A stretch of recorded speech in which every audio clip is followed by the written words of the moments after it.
sebenarnya kalau aspirasi kita kan udah lama disampaikan bahwa pertama adalah kita ingin ketimpangan desa kota itu bisa diperbaiki, Sabang sampai Merauke. Harus diingat ada 74.000 desa, 74.962 desa di seluruh Indonesia.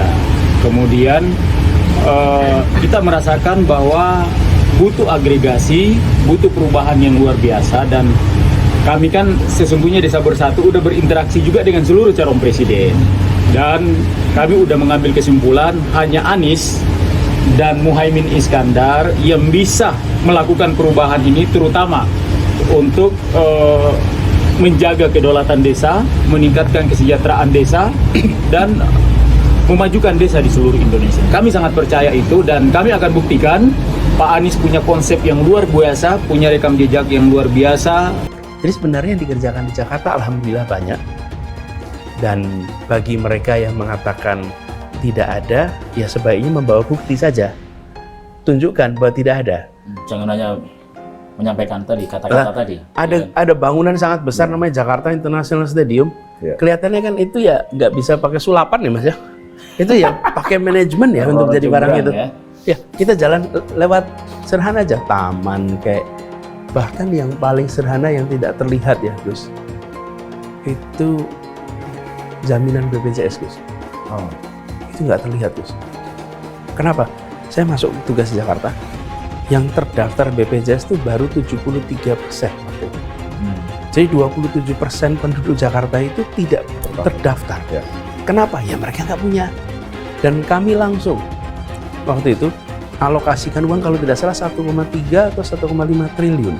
Kemudian Pak Muhaimin yang punya pengalaman bekerja di desa, rasanya inilah pasangan yang luar biasa dan didambakan oleh seluruh penggerak desa di seluruh Indonesia. Jadi kalau Desa Bersatu ini dari seluruh stakeholder penggerak desa, ada mantan kepala desa, ada mantan pendamping desa, kemudian ada mantan perangkat dan BPD desa, insya Allah akan bersatu. Target kita minimal 57% desa-desa di seluruh Indonesia. Gitu. Itu kira-kira aspirasi kita. Rasanya calon presiden dan calon wakil presiden kita udah bisa menangkap itu. Dan kami Desa Bersatu untuk revisi Undang-Undang Desa memang terlibat penuh. Kami udah memasukkan 13 poin utama dalam rangka perubahan Undang-Undang Desa. Dan kami alhamdulillah karena Pak calon presiden kita juga berkomitmen mendorong revisi Undang-Undang Desa itu dalam rangka sekali lagi untuk kesejahteraan, untuk kemajuan desa di seluruh Indonesia.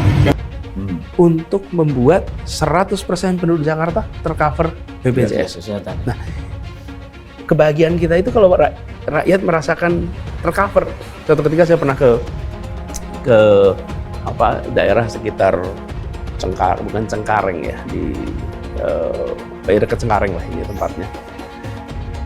Masuk jalan kampung, terus mampir di warung, ada ibu-ibu, kita ajak ngobrol, Bu, gimana sehat? Dan cerita, ini suami saya yang sakit Pak, cuci darah terus-menerus, rutin. Tapi untung sekarang kita punya BPJS, dulu kita nggak punya. Dan dia nggak tahu kalau itu adalah kebijakan kita. Dia nggak tahu, dia taunya sekarang saya tercover BPJS. Dulu tidak. Nah, sekarang bisa cuci darah rutin Pak. Nah, kebahagiaan kami itu kan di situ, dan itu kan nggak terlihat Mas. Tapi itu yang saya sebut dengan apa ya? Ya alhamdulillah unsur keadilan dan karya-karya yang dikerjakan di Jakarta. Anies temui gerakan Desa Bersatu, bahas peluang koreksi ketimpangan desa dan kota di 2024.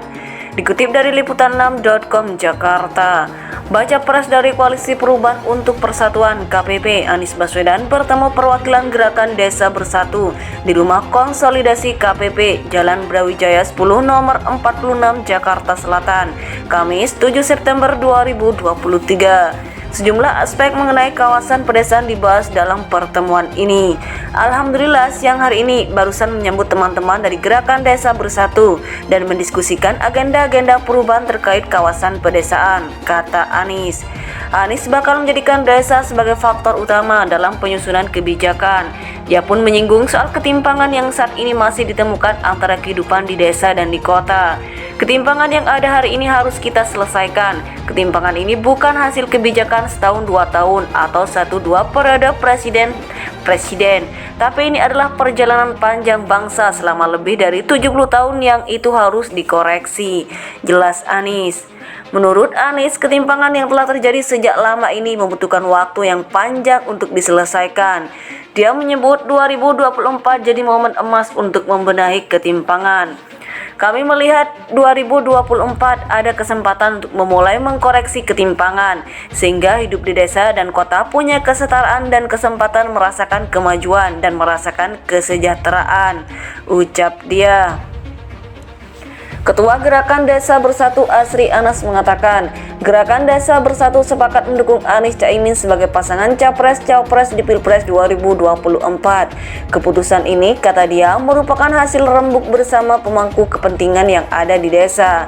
Jadi, kalau Desa Bersatu ini dari seluruh stakeholders penggerak desa, ada mantan kepala desa, ada mantan pendamping desa, kemudian ada mantan perangkat desa. Insya Allah akan bersatu, ucap dia. Selain itu, Asri menyatakan Gerakan Desa Bersatu juga telah menjalin komunikasi dengan baca pres lain. Namun, Anies dinilai mempunyai konsep yang berbeda. Kami Desa Bersatu sesungguhnya sudah berinteraksi juga dengan seluruh calon presiden, dan kami sudah mengambil kesimpulan hanya Anies dan Muhaimin Iskandar yang bisa melakukan perubahan, kata dia. Anies Caimin diharapkan nantinya bisa menjaga kedaulatan desa, meningkatkan kesejahteraan desa, dan memajukan desa di seluruh Indonesia. Pasangan Anies Caimin ditargetkan memperoleh 57% suara di desa seluruh Indonesia. Target kita minimal 57% desa-desa di seluruh Indonesia, kata Asri. Baca pres dari Koalisi Perubahan untuk Persatuan KPP, Anies Baswedan bertemu perwakilan Gerakan Desa Bersatu di Rumah Konsolidasi KPP, Jalan Brawijaya 10 nomor 46 Jakarta Selatan, Kamis 7 September 2023. Sejumlah aspek mengenai kawasan pedesaan dibahas dalam pertemuan ini.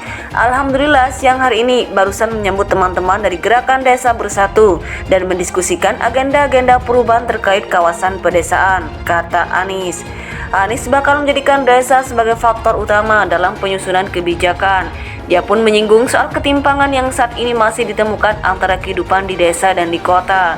Ketimpangan yang ada hari ini harus kita selesaikan. Ketimpangan ini bukan hasil kebijakan setahun 2 tahun atau 1-2 periode presiden, tapi ini adalah perjalanan panjang bangsa selama lebih dari 70 tahun yang itu harus dikoreksi, jelas Anies. Menurut Anies, ketimpangan yang telah terjadi sejak lama ini membutuhkan waktu yang panjang untuk diselesaikan. Dia menyebut 2024 jadi momen emas untuk membenahi ketimpangan.